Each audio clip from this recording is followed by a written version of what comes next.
Hello friends, welcome to my channel. आज मैं आप लोगों के लिए एक और वीडियो लेके आया हूँ कि जो आपके लिए काफ़ी इन्फॉर्मेटिव हो सकती है रिगार्डिंग टू सिक्योरिटी। इंटरव्यू के लिए आपको क्वेश्चन आंसर्स क्या पूछे जा सकते हैं, और अगर आप इंटरव्यू देने भी जाते हो एज अ फ्रेशर तो वो आपको काफ़ी हेल्पफुल हो सकते हैं। बिकॉज फ्रेशर्स को यही बोल देते हैं कि रिक्वायरमेंट नहीं है, बुला लेंगे, ऐसा कुछ भी बोल के। तो अगर आप एज अ फ्रेशर भी अपने आप को शो करते हो that you have a like good knowledge about the security, because licence सभी बनवा लेते हैं और एक्सपीरियंस नहीं होता तो फ्रेशर्स को कम हायर किया जाता है, थोड़ा सा मुश्किल होता है अगर अच्छी कंपनी में हायर होना है तो। बट अगर आप वहां पे एज अ ऐसे शो करते हो कि आप फ्रेशर हो but still you have like good knowledge, कि आप पढ़ के आए हो, तैयारी करके आए हो, तो you can easily impress your interviewer. तो उसके लिए सबसे पहले हम स्टार्ट करते हैं। सबसे पहले जो फर्स्ट पॉइंट आ जाता है, काफ़ी पॉइंट्स है, मैं एक एक करके कवर करने की कोशिश करूंगा सारे। होप आप सबको वो अच्छे भी लगे और इजी भी होंगे काफ़ी, और आप इजीली जॉब ले पाओगे। तो जो फर्स्ट आता है जैसे आप अपनी इंट्रोडक्शन देते हो कि my name is so and so, आप अपनी क्वालिफिकेशन बताते हो। तो एक बेसिक हो गया कि आपकी क्या क्वालिफिकेशन है, आपने लाइसेंस अभी रिसेंटली लिया है, कितने टाइम से लिया है, ठीक है। उसके बाद आ जाती है जो आपसे क्वेश्चन कई बार मोस्टली इंटरव्यूअर ये पूछता है, सेकंड क्वेश्चन, कि आपकी अवेलेबिलिटी क्या है। तो अवेलेबिलिटी आपकी डिपेंड करती है आप फुल टाइम हो या आप पार्ट टाइम हो। तो वहां पे वो ये भी पूछ लेते हैं कि आप अवेलेबल हो डे नाइट्स के लिए, कोई भी शिफ्ट कर सकते हो, morning, afternoon, nights, overnights, 12 hour, 8 hour, 10 hour. तो उस चीज के लिए आप हाँ कर सकते हो, बिकॉज जरूरी नहीं है कि आपने अगर 12 घंटे की शिफ्ट के लिए हाँ किया तो आपको 12 घंटे वाली ही मिलेगी। It depends on the sites, it depends on the timings. तो जॉब स्टार्ट करने के लिए और इम्प्रेस करने के लिए आप बोल सकते हो। बाकी एक बार ज्वाइन जरूर करना चाहिए ताकि आपको पता लगे कि कैसे कैसे क्या क्या होता है। और उसके बाद आ जाता है फिर आप अगर स्टार्ट करना चाहो क्वेश्चंस पे, तो वो पूछते हैं कि चलो अगर आप कह रहे हो कि आपको क्या नॉलेज है, अगर आपने सिक्योरिटी की जॉब नहीं भी की हुई, still you have some knowledge, तो आप क्या बताना चाहते हो। तो वहां से आपने अपना पॉइंट पिकअप करना है। पॉइंट पिकअप करने से सबसे पहले आप बोलोगे कि if I am a security guard, जैसे ही मैं साइट पे पहुंचता हूं सबसे पहले मैं अपने रिलीवर से मिलता हूं, रिलीवर से जाके अपना अपडेट लेता हूं कि उसकी शिफ्ट में क्या हुआ है, और कोई पेंडिंग काम है कि जो मेरी शिफ्ट में होने वाला है, कोई आने वाला है, कोई कॉन्ट्रैक्टर काम कर रहा था उसका कोई सामान रह गया है, कुछ भी एज सच। फिर आप अपनी ड्यूटी बुक करते हैं, लाइक लॉग इन कर लेते हो कि आप ड्यूटी पे आ चुके हो, आपका रिलीवर चला जाता है। देन आप वहां पे अपने डेस्क पे, अपनी पोस्ट पे सेटअप हो जाते हो। उसके बाद जैसे ही आपने अपडेट ले लिया, सबसे जो मेन चीज आती है सिक्योरिटी में, जो एक नए सिक्योरिटी गार्ड्स को नहीं पता होती, दो बहुत ही मेन इंपॉर्टेंट चीजें हैं। That one is DAR, that is called daily activity report. एक पेज होता है जिसपे हम सारे अपनी शिफ्ट का लाइक हर 2 घंटे का अपडेट लिखते हैं। चाहे हमारे पास कुछ भी नहीं हो रहा बट स्टिल हम हर 2 घंटे बाद भी ये लिखेंगे कि yes I am watching a gate, I am watching a yard, trucks आ रहे हैं, नहीं आ रहे हैं, कुछ भी। हर 2 घंटे के बाद की आपकी अपडेट उसमें लिखी हुई होनी चाहिए कि अगर आपका कोई सुपरवाइजर आता है, कोई मोबाइल सुपरवाइजर आता है, तो वो सबसे पहले आके आपकी DAR ही मांगेगा कि मैं आपकी DAR चेक कर लूं, तो आपको वो दिखानी पड़ेगी। अगर उस पर अपडेट नहीं होगा 2 घंटे का तो वो आपको बोलेगा। सेकंड चीज आती है memo book. Memo book is kind of a small diary. तो मैं आपको दिखा भी दूंगा, DAR भी दिखा दूंगा और मेमो बुक भी दिखा दूंगा बाद में कैसी होती है। मेमो बुक जो होती है वो अकॉर्डिंग टू सिक्योरिटी रूल्स वो आपकी हमेशा पॉकेट में होनी चाहिए। जैसे ही आप साइट पे पहुंचते हो, सेम एंट्री आप अपनी मेमो बुक में भी डालते हो और सेम एंट्री आप अपनी DAR में भी डालते हो। बट आपके ऊपर डिपेंड करता है। आप अगर चाहो तो मेमो बुक में शॉर्ट फॉर्म में लिख सकते हो, लाइक पूरा आपको लेंथी लिखने की जरूरत नहीं है, बट DAR में आप थोड़ा सा एलैबोरेट करके लिखोगे। मेमो बुक होती है कि जो जब आप साइट पे पेट्रोल करने जा रहे हो, कुछ चेक करने जा रहे हो, तो वहां पे आपको कुछ दिखा तो आपने उसी टाइम उसका छोटा नोट बना लिया और आके अपनी DAR में उसको फेयर कर लिया, ठीक है।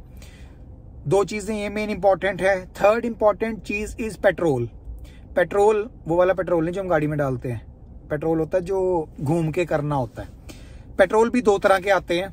अगर तो आप स्टैटिक साइट पे हो, स्टैटिक साइट मीन्स कि आप एक साइट पे ही होते हो, 8, 10, 12 घंटे की आपकी शिफ्ट है, वहीं पे होते हो, आपको फुट पेट्रोल करना होता है। फुट पेट्रोल इज की वेयर हाउस है या कोई यार्ड है, तो आपको वो सारा मतलब कॉर्नर टू कॉर्नर जाके देखना होता है कि सब कुछ ठीक है, जो दरवाजे बंद होने चाहिए वो बंद हैं, जहाँ पे नो एंट्री का साइन होना चाहिए वहां पे नो एंट्री है, अगर सुबह शाम कोई गेट ओपन करने का या क्लोज करने का टाइम है तो वो क्या टाइमली आप उस टाइम पे उसको क्लोज कर रहे हो या ओपन कर रहे हो, कोई एम्प्लॉइज आ रहे हैं तो उनके लिए वो गेट टाइमली ओपन हो रहा है, प्रॉब्लम तो नहीं आ रही है। तो ये सारे पेट्रोल्स होते हैं। पेट्रोल्स के अंदर भी आप कह सकते हो कि 2 तरह के पेट्रोल होते हैं।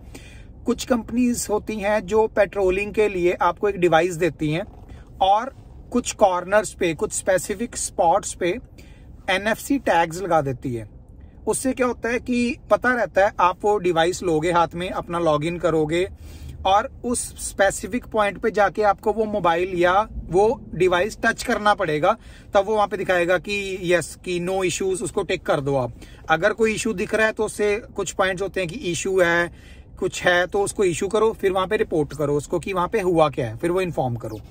अगर वो नहीं है तो आप नॉर्मली फुट पेट्रोल कर सकते हो। मोस्ट ऑफ द कंपनीज भी यही बोलती हैं, जो क्लाइंट की रिक्वायरमेंट होती है वो हर 2 से 3 घंटे के बीच में आपको एक पेट्रोल करना ही होता है उठ के, कि प्रॉपर्टी चेक करनी होती है, प्रीमिसेस चेक करना होता है, कोई प्रॉब्लम तो नहीं है। तो ये होता है पेट्रोल। और एक होता है कार पेट्रोल। कार पेट्रोल होता है जिनके यार्ड्स, प्रीमिसेस बहुत बड़े होते हैं, तो वो मोबाइल पेट्रोल रखते हैं। वो डिपेंड करता है कि आप स्टैटिक का मोबाइल हैं या सिर्फ मोबाइल है। तो मोबाइल पे आपको गाड़ी मिली हुई होती है, आप गाड़ी लेते हो, गाड़ी घुमाते हो, जहां जहां पॉइंट्स है वहां स्कैन करने हैं। अगर कहीं पे आपको रुक के कुछ देर के लिए वेट करनी है कि यहाँ पे इस पॉइंट पे आके मुझे 20 मिनट के लिए गाड़ी रोकनी है या खुद बैठना है निकल के, तो वो डिपेंड करता है, वो पेट्रोल्स के अंदर आ गया। अब आती है उससे नेक्स्ट चीज आती है activity report and incident report. यहां पे भी आप अपने इंटरव्यूअर को अच्छा खासा इंप्रेस कर सकते हो अगर वो आपको इतना बोलने का मौका देता है। But I don't think so कि अगर उसको दिख रहा है कि आपको इतनी नॉलेज है तो वो सोचेगा कि आप पढ़ के आए हो and you are very much eligible to do the security job. सबसे पहले आती है एक्टिविटी रिपोर्ट और दूसरी आती है इंसिडेंट रिपोर्ट। एक्टिविटी रिपोर्ट और इंसिडेंट रिपोर्ट में फर्क क्या होता है, कुछ को यही नहीं पता होता। एक्टिविटी रिपोर्ट होती है कि एक नॉर्मल कोई भी एक अगर आप यार्ड की बात करो या किसी वेयर हाउस की बात करो, कोई ऑब्जेक्ट है वो वहां पे होना चाहिए था लेकिन नहीं है, थोड़ा सा मूव कर दिया किसी ने, तो वो आएगी एक्टिविटी रिपोर्ट कि उसकी आप फोटो क्लिक करोगे और क्लाइंट को या अपनी कंपनी को इन्फॉर्म करोगे कि ऐसे ऐसे करके यहाँ पे ये चीज होती थी मेरी रेगुलर शिफ्ट में, लेकिन आज मैं इतने बजे पेट्रोल पे निकला और मैंने देखा कि वो चीज किसी ने मूव की हुई है। तो आप उसको टच नहीं करोगे, आप उसको मूव दोबारा वापस उसी पे नहीं लेके आओगे। हो सकता है वो क्लाइंट ने की हो सकता है आपकी कंपनी के सुपरवाइजर ने की हो, बट आपको सिर्फ वो चीज दिखी है that is abnormal to your normal shift, कि वो पहले होती थी अब नहीं है जनरल। या आप जा रहे हो कहीं पे, पाथ में आपको रास्ते में दिख रहा है ये कॉरिडोर आ गया, यहाँ पे पानी खड़ा है कि बारिश हुई थी और पानी आ गया। थोड़ा आगे चला, आपने देखा कि यार यहाँ पे डस्टबिन में से और या बिन में से गार्बेज जो है वो सारा बिखरा पड़ा है, तो उसके लिए आप एक्टिविटी रिपोर्ट डालते हो कि एक्टिविटी है कि यहाँ पे कुछ ऐसा होना चाहिए था और नहीं, तो आपने इन्फॉर्म कर दिया। वो अकॉर्डिंग उनका जो सेटअप होता है, वेदर आप उसको एक्टिविटी रिपोर्ट थ्रू उस डिवाइस से डालते हो, पेपर वर्क से डालते हो, वो थ्रू अथॉरिटी के पास जाती है and they take the proper action कि वो किसको बोलना चाहिए ताकि वो दोबारा चीज ठीक हो जाए। सेकेंड थिंग आती है incident report. Incident report, incident बोलने से ही आपको पता लग रहा होगा कि इंसिडेंट क्या हो। इंसिडेंट होता है कि कुछ हो गया साइट पे जो आपको रिपोर्ट करना पड़ेगा। फॉर एन एग्जाम्पल, आप सिक्योरिटी कर रहे हो रात को, आप साइट पे अकेले हो, गेट सभी लॉक्ड हैं और फॉर एन एग्जाम्पल कोई होमलेस आ गया वहां पे और उसने आपका गेट नॉक करना शुरू कर दिया कि गेट खोल, बट आप नहीं खोलोगे बिकॉज आप अलाउड नहीं हो। देन उसने क्या किया, आपकी गेट पे लाते मुक्के मारनी शुरू कर दी। कोई हो सकता है या वो पत्थर उठा के ले आए, वो शीशे पे मार दे, शीशा तोड़ दे और भाग जाए वहां से। आप कुछ नहीं करोगे एज अ सिक्योरिटी गार्ड। हमारा सिर्फ इतना सा फर्क होता है, हमारी जो ड्यूटी होती है ऑब्जर्व एंड रिपोर्ट। हम किसी को रोक नहीं सकते, हम किसी का जोर जबरदस्ती नहीं कर सकते। अपनी तरफ से जितना हम कम्युनिकेट करके उसको रोक सकते हैं वो हम जरूर करेंगे। बट अगर कुछ ऐसा हो गया तो आप उसकी इंसिडेंट रिपोर्ट बना दोगे। इंसिडेंट रिपोर्ट में प्रॉपरली कितने बजे से वो चीज शुरू हुई, कितने आवर्स पे उसने ये एक्टिविटी का अगला स्टेप लिया, इंसिडेंट इतने बजे हुआ, ये नुकसान हुआ, और उसके बाद आपने उस चीज को सिक्योर किया या नहीं किया। कर सकते थे तो करोगे। अगर एक एग्जांपल और ले लेते हैं कि कोई आप अपने पेट्रोल पे जा रहे हो, रेगुलर पेट्रोल पे आप जा रहे हो, एंड आपने देखा कि एक एंट्रेंस का डोर जो है वो खुला पड़ा है, जो कि लॉक होना चाहिए था, बट आपको लग रहा है कि यहाँ पे कुछ ना कुछ एबनॉर्मल है, तो उसके लिए आप उसकी इंसिडेंट रिपोर्ट बनाओगे कि यहाँ पे ऐसे ऐसे दरवाजा खुला था, मैं इतने बजे पेट्रोल पे आई थी, और फोटो क्लिक करोगे या उसकी लिखोगे कि ये डोर नंबर है, अगर आप मैनुअली उसको सबमिट कर रहे हो तो वो चीज सारा करा के आप उसको इंसिडेंट रिपोर्ट भी बनाओगे। तो ऐसे करने के बाद सभी चीजें आ जाती हैं उसमें। बाद सबसे पहले अब दोबारा से अगर हम रिव्यू करें तो सबसे पहले आपने इंट्रोडक्शन दे दिया, फिर अपनी क्वालिफिकेशन बता दी, अवेलेबिलिटी बता दी, आप शिफ्ट पे पहुंच गए हो तो आप अपने रिलीवर से अपडेट ले चुके हो, आपने अपनी लॉगिन शीट स्टार्ट कर ली है, डीएआर मेमो बुक आप साथ के साथ अपडेट करते जा रहे हो, फिर टाइम टू टाइम आपने पेट्रोल्स किए, पेट्रोल्स करते हुए अगर आपको कोई एक्टिविटी या इंसिडेंट रिपोर्ट में हुआ तो वो भी आपने सबमिट कर दिया।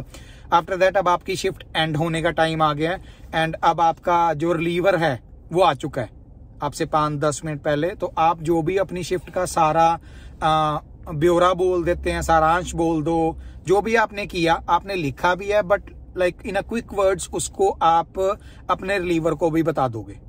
तो ये चीजें, अगर इसको मैंने बहुत इलेबरेट करके बताई है आपको, बट इसमें से छोटे छोटे पॉइंट्स अगर आप उठा के अपने इंटरव्यूअर को बताते हो, फॉर एन एग्जाम्पल फिर से एक बार बोल देता हूं, लॉगिन, अपडेट लेना अपने रिलीवर से, डीएआर फिल करना, मेमो बुक फिल करना, and activity report banana, incident report banana, these 4 things will help you to get the job easily if you are a fresher in a security. So hope आपको video helpful भी लगे और आपके काम भी आए. So please subscribe and thank you.